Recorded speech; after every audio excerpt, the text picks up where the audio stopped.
안녕하십니까. 박문택 변호사입니다. 어렸을 때, 그렇게 어렸을 때는 아닌데, 중학교, 고등학교 이때 제가 공부를 참 못했습니다.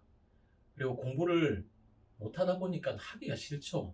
예, 나는 해도 안 된다라는 생각이 굉장히 강하게 제 머릿속에 자리 잡고 있어서 공부를 하기도 싫고 해도 안 되고 그렇게 생각을 했습니다. 근데 이제 저희 어머니는 조금 다르게 이야기하셨어요. 저는 이제 그 방학 때만 되면 통신표 가지고 아버지께 보여드린다는 것이 너무너무 두려웠어요. 공부를 너무 못하니까. 또 이제 이번에는 성적이 좀 오르겠지. 아버지가 그런 기대를 하신 때가 있는데, 왜냐하면 제가 참고서도 많이 사고, 교재도 사고, 독서실에 간다고 하고, 그 돈을 다른 데 썼기 때문에 아버지는 그걸 모르시고, 이놈이 공부를 제대로 하려나 보다 해서 돈을 이렇게 주신 건데, 그래서 기대를 하시는 거죠. 이번 학기는 우리 문태기가 조금 성적이 올라가겠구나. 그렇게 기대를 하시는데, 그게 너무너무 미안하잖아요. 너무너무 미안하잖아요, 아버지께. 그래서 이제 한번 그랬던 것 같아요. 옛날에는 우리가 통신표라고 이렇게 했었습니다. 성적표를 통신표라고 해서 여러 이제 가정에 알려주는 통신하는 그런 내용까지 포함을 해서 성적이 이렇게 들어가 있는 그 통신표를 선생님들께서 주셨는데, 바로 집으로 이렇게 배송을 하지 않고 우리 손에, 방학식 할 때 우리 손에 딱 줘서 부모님께 갖다 드려야 되는데, 변조를 했어요. 지금 같으면 변조를 못하겠죠. 그때 당시에는 선생님들이 수기로 적으셨거든, 성적을. 그래서 볼펜 지우개 좋은 걸 사가지고 살짝 종이가 안 긁히게 살짝 볼펜을 지우고 나서, 그것도 이제 쉬운 걸 고쳐야 되는 거죠. 쉬운 걸, 1을 4로 바꾼다든지 그런 걸 해야 되지, 5를 7로 한다든지 그런 건 이제 굉장히 어려운 거죠. 쉬운 것들만 일단 해가지고 다 고쳐가지고 아버지께 이렇게 보여드렸어요. 아버지 성적이 올랐습니다. 그렇게 보여드렸는데, 아이고 이놈 장하다. 그 자리에서는 그렇게 이야기하셨지만 하루 사이에 그걸 다 아셨습니다. 앞만 봐도 이상하거든요. 표가 나거든요. 애가 한 거하고 사회경험하는 아버지께서 보시는 거하고 다르지 않겠습니까? 그러니까 이놈 못한다고 하지 왜 이렇게 고쳐왔냐, 이제 그렇게 혼이 난 적이 있는데, 저희 어머니는 저에게 뭐라고 하셨냐면, 문태가 아니야, 너는 공부를 안 해서 못하는 거야. 저는 아까 말씀드린 것처럼, 엄마 나 공부 못해서 안 해, 못해서 하기 싫어, 해도 안 돼. 근데 어머니는 한사코 제 말을 이렇게 뿌리치시면서, 아니야, 너는 공부를 안 해서 못하는 거야. 뭐냐면 저는 공부머리가 나쁘다고 생각을 했었어요. 물론 공부머리만 나쁜 거 아니에요. 운동머리도 나빠요. 운동도 잘하는 거 없어요. 그러니까 여러모로 나는 머리가 나쁘다라고 생각을 하고 어머니께 그 말씀을 들었던 거예요. 너 왜 공부 잘 못하니? 그런 말씀 하시면, 엄마 난 못해서 안 해. 그렇게 했었는데, 결국 누구 말이 맞았던 겁니까? 제 머리가 좋다라는 뜻이 아니라 결국은 어머니 말씀이 맞았던 거예요. 너는 안 해서 못해. 요즘 저 영어 계속 공부를 하거든요. 나이가 많이 들었지만, 우리나라 사람들이 그런 이야기 하지 않습니까? 그렇게 오랜 동안 영어를 공부했는데도 회화 한마디 제대로 못한다, 영어 제대로 못한다, 그런 표현을 하는데, 실제 제가 공부를 해보니까요, 어떤 생각이 드냐면, 우리가 과연 그만큼 영어 공부를 하고 있을까?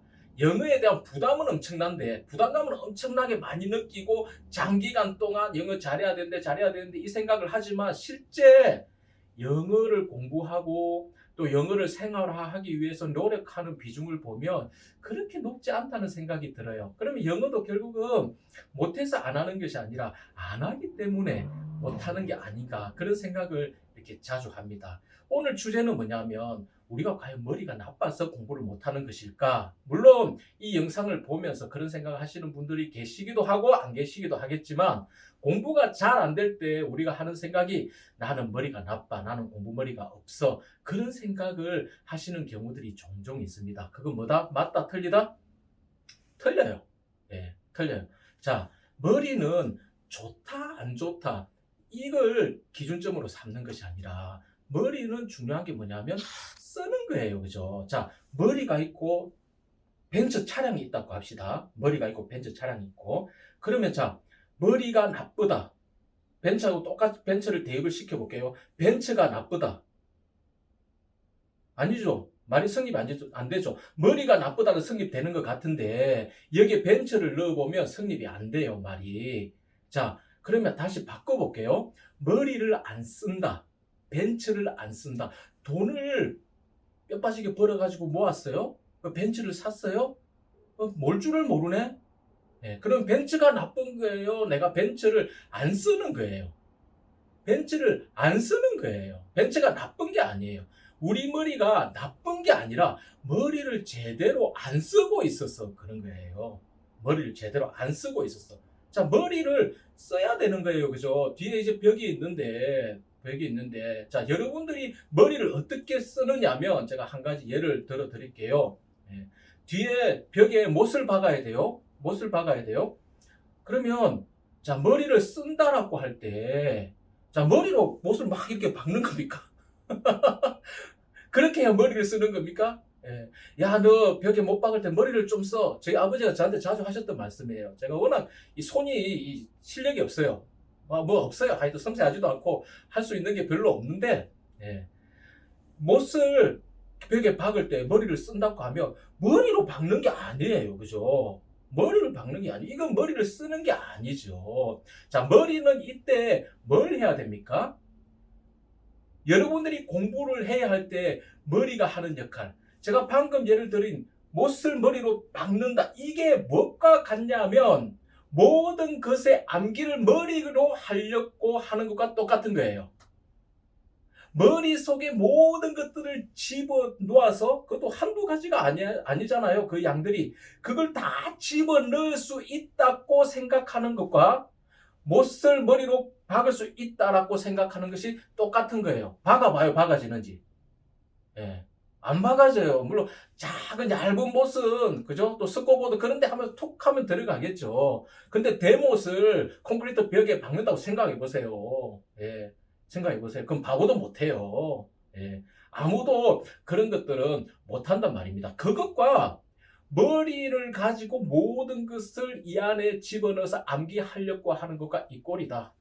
같은 말이다. 머리를 제대로 못 쓰고 있다는 거예요. 머리를 제대로 못 쓰고 있다는 거예요. 자, 그러면 머리를 쓴다. 머리를 잘 쓴다. 머리로는 뭘 하는 겁니까? 못을 박을 때 머리는 뭘 하는 겁니까? 머리가 가서 때려야 되는 것이 아니라 못을 박아야 되면 이렇게 두드리는 것이 필요하겠구나. 그럼 망치가 없어요. 그럼 주변에 봐서 뭐 벽돌이나 돌멩이나 하다못해 나무 토막이라도 잡고 탕탕탕탕탕탕탕 해보는 거예요. 그게 바로 머리가 하는 역할이라는 겁니다. 돌멩이가 어디서 날아와요? 내 배 쪽으로 날아와요. 그러면 자, 이 돌멩이를 막으려면 어떻게 해야 돼요? 머리로 막습니까? 안 되죠. 머리가 박살나는데 머리가 더 소중한데 배보다. 예. 그럼 머리가 지시를 하는 거예요. 손이 나가서 막아라. 아니면 다리 보고 지시를 하는 거예요. 옆으로 한 발짝 물러나라. 예.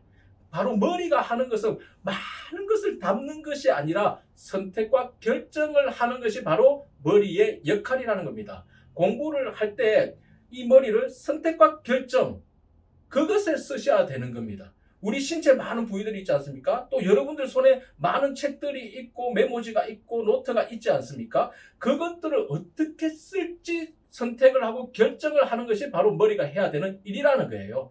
이 속에 억지로 암기를 하려고 집어넣지 말고, 자, 그러면 하나만 더 말씀을 드려보겠습니다.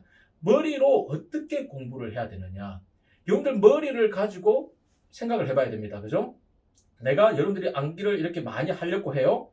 그러면 여러분들 머리가 깨달아야 되는 게 뭐냐 하면 암기가 안 되는구나. 내가 이게 쉽게 보였는데 한쪽짜리라도 내가 암기가 제대로 안 되는구나. 적다고 생각했는데, 내용이 적다고 생각했는데, 충분히 외울 수 있다고 생각을 했는데, 해보니까 안 되는구나. 머리로는 그것을 먼저 깨달아야 된다는 겁니다. 그죠? 예, 머리로 못을 박는 게 아니구나. 이걸 깨달아야 되잖아요. 마찬가지로, 머리로 모든 것을 외울 수는 없구나. 모든 것을 알 수는 없구나. 넣어둘 수는 없구나. 이걸 먼저 깨달아야 되고, 그 다음에 생각을 하셔야 될 게 그러면 어떻게 할 것인가? 그러면 무엇을 사용할 것인가? 즉 도구를 떠올려야 되는 거죠. 망치를 떠올리고 벽돌을 잡고 나무 토막이라도 구하는 것처럼 내가 이게 안 외워지는데 그럼 그걸 억지로 외우려고 하지 말고 안 외워지는 나를 인정을 하고 이제 그러면 어떤 도구를 써서 어떤 방법으로 공부를 해나가야 될까? 그것을 머리로 생각을 하셔야 되는 겁니다. 가장 좋은 게 뭐냐면 오늘 바로 제가 말씀드리고 싶었던 것은 메모입니다. 메모입니다. 예. 종이가 이렇게 있는데요. 이걸 메모지라고 이렇게 해보죠. 그죠? 이제 메모라고 해서 여러분들이 조심해야 될 게 뭐냐면 메모장을 따로 만들지 마세요. 공부를 하면서 메모장을 따로 만들지 마세요. 그렇게 하면 공부할 양만 늘어납니다. 여러분들의 집중력만 분산되기 때문에 메모장을 따로 만들지 말고 자 여러분들이 책을 봐요. 그러면 그 단원, 예? 단원, 뭐 그 단원은 큰 단원일 수도 있고 또 작은 그런 챕터일 수도 있습니다. 어쨌든 그 중간중간에 여러분들이 한 테마씩 공부를 해 나갈 때 그 앞에 맨 앞에 책 맨 앞에 이걸 끼워 넣어서 그 뒤에 있는 내용들을 요약을 하십시오. 정리를 하십시오. 대신 많은 걸 넣으시면 안 됩니다. 많은 걸 넣으시면 합니다. 요약본이나 실제 책이나 똑같으면 그 소용이 없어요. 그죠? 깨알같이 써서 넣지 말고 많이 축약을 시켜야 됩니다. 1단원을 읽었으면 그 1단원을 이야기할 수 있는 간단하게 이야기할 수 있는 것을 여기 메모장에 적는 거예요. 그걸 적어서 그 단원 맨 앞에 책 위에 끼워 넣는 거예요. 물론 이렇게 뭐 메모장 큰 걸 사용할 필요는 없고요. 필요에 따라서 포스트잇 전 작은 것도 써봤어요. 작은 것도 한 단 앞에 딱 해서 요약을 해서 둔 적이 있는데 그 크기는 여러분들 알아서 조절하시면 되고 그 단원에 있는 내용들을 요약을 해서 요약을 하려면 읽어야 되겠죠. 예. 또 요약을 하려면 이해를 해야 되겠죠. 충분히 못한다 하더라도 어느 정도 시도는 해야 되잖아요. 그렇게 했던 것들을 그리고 이 단원을 가장 잘 표현할 수 있는 게 뭘까? 라는 생각이라는 과정을 거쳐서 여러분들이 이 메모에다가 적어내는 겁니다. 이게 여러분들 머리예요. 이 메모가 여러분들 머리라고 생각을 하세요. 많은 양이 들어올 수 없어요. 그렇기 때문에 이 머리, 제2의 머리, 이 메모에다가 필요한 것들을 넣는다고 해서 생각을 하시고 작업을 해나가시면 됩니다. 자, 많은 양을 읽으실 거 아니에요. 그러면 여기서 어떤 작업을 해야 되느냐? 추상화 작업을 해야 됩니다. 추상화 작업. 즉 뭐냐면 이 많은 내용이 있지만 몇몇 키워드와 몇몇 문장을 조합을 해서 이 전체를 상징할 수 있는 것, 이 전체를 대표할 수 있는 그것들을 생각을 해내셔야 돼요. 그게 텍스트여도 좋고 그림이어도 좋고 도표이어도 좋습니다. 그것은 여러분들 아무렇게나 해도 상관이 없습니다. 여러분들만 알아보면 되는 겁니다. 자, 이제 메모를 여러분들이 적극적으로 사용하십시오. 이 메모가 바로 여러분들 제2의 머리인 겁니다. 여기에 기입하는 것이 나중에 두고 보세요. 기입하는 것이 실제 여러분들 머릿속에 새겨져 있는 것과 같은 똑같은 느낌을 받게 될 거예요. 예. 물론 한 번 했다고 해서 이게 다 내게 되지 않습니다. 가물가물해지고 또 기억이 잘 안 나고 하면은 어떻게 하면 돼요? 다시 보면 돼요. 머리가 하는 역할이 뭐냐 하면 또 반복이에요. 아, 이게 몇 번 만에 되는 게 아니구나. 반복을 해야 되구나. 그래서 이 머리의 역할을 정확하게 아는 사람은요, 반복의 중요성도 잘 알고 있습니다. 공부 잘하는 애들 보세요. 친구들 보세요. 반복을 굉장히 많이 합니다.